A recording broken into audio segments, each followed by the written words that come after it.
सेवस्व साधु पुरुषान, साधुओं का संग करो। बोले साधुओं का संग करने से क्या होगा? बोले संग ही जीवन का एक बहुत बड़ा मूल मंत्र है, बहुत बड़ा मूल मंत्र है संग। आप जैसे लोगों का संग करेंगे, एक दिन आपके जीवन का प्रभाव, आपके जीवन पे उनका प्रभाव पड़ेगा। सपोज आपने संसार के कामी लोगों का संग किया। फॉर एग्जाम्पल, हम लोग स्कूल चले जाएं, कॉलेज चले जाएं, वहाँ युवाओं में, यूथ में एक ही बात रहती है, कामना रहती है, मित्र कैसे होने चाहिए, मित्र का स्वभाव कैसा होना चाहिए, है ना।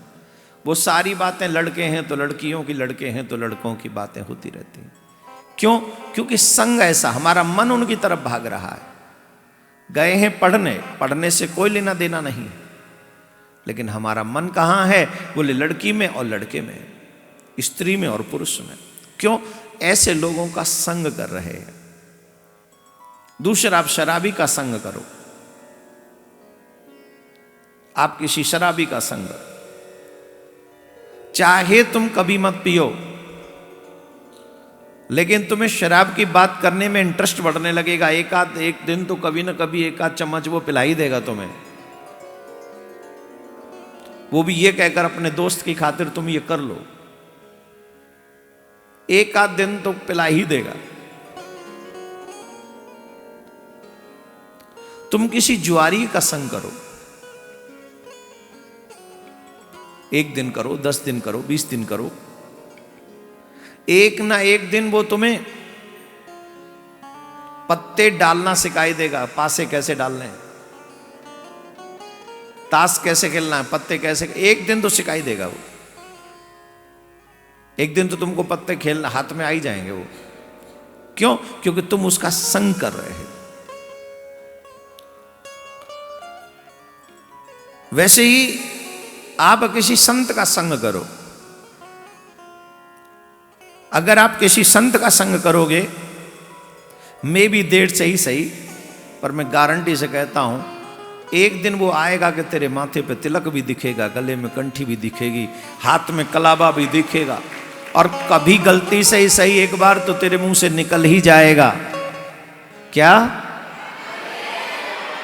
जोर से बोलना पड़ेगा, और जोर से बोलना पड़ेगा। ये किसका प्रभाव हुआ? ये जितने भी तुमसे गिनवाए मैंने, ये किसका प्रभाव हुआ? कुछ लोगों ने मछलियां खाना छोड़ दी, कुछ लोगों ने अंडे खाना छोड़ दिया, कई लोगों ने तो प्याज लहसुन तक छोड़ दिया, कई लोगों ने तो घर की मोह ममता सब छोड़ दी। किसके चक्कर में आके? संतों के चक्कर में, सत्संग में आके। मैं ऐसे लोगों को भी जानता हूं, गृहस्थ में रहते हैं पर उनका मन गृहस्थी नहीं है, मन साधु है। यहीं बैठे बीच में हैं, गृहस्थ में बच्चे भी हैं, सब है, लेकिन मन गृहस्थी नहीं, मन साधु है। ये किसका प्रभाव है? ये सत्संग का प्रभाव है, ये कथाओं का प्रभाव है।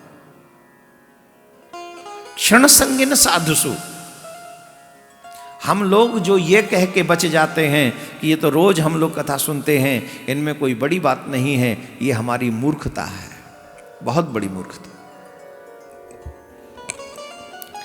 कथा रोज मिल जाए, नित्य कथा मिल जाए, यही जीवन की सबसे बड़ी उपलब्धता है, सबसे बड़ी उपलब्धि, नित्य कथा मिले। क्यों? अगर आपको नित्य कथा मिलेगी तो एक बात तो कंफर्म है मेरे प्यारे, नित्य कथा सुनने वाला पाप नहीं करेगा।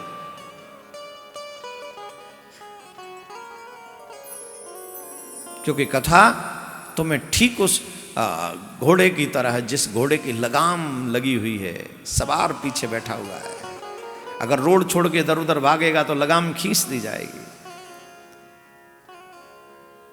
सवार बैठा ही ना, वो लगाम खींच देता है।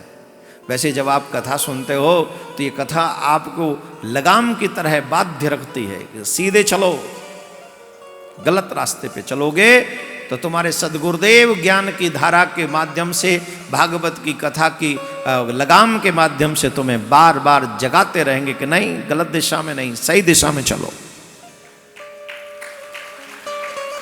और जब जब कुछ गलत करोगे तब तब तुम्हारे सामने गुरु की कथा आएगी, गोविंद की कथा आएगी। जब जब भागवत सुनोगे तुम्हारे कान खड़े होंगे, मन में पश्चाताप होगा, आंखों से आंसू निकलेंगे, बार बार समझोगे, समझाओगे, अपने मन को प्रताड़ित करोगे, मन को दंडित करोगे, मन को समझाओगे, रे मन मूर्ख जन्म गमायो, तेरे छोटे छोटे सुखों के चक्कर में मैं बर्बाद हो रहा हूं, तेरी छोटी छोटी वासनाओं के चक्कर में मैं कहीं का नहीं रह रहा हूं। जब ऐसे डांट डांट के अपने मन को समझाओगे तब ये मन तुम्हें भगवान का सच्चा दीवाना बना देगा। इसलिए भगवान की कथा नित्य सुननी चाहिए, अविरल सुनते रहना चाहिए, कहीं भी भगवान की कथा हमसे छूट न जाए।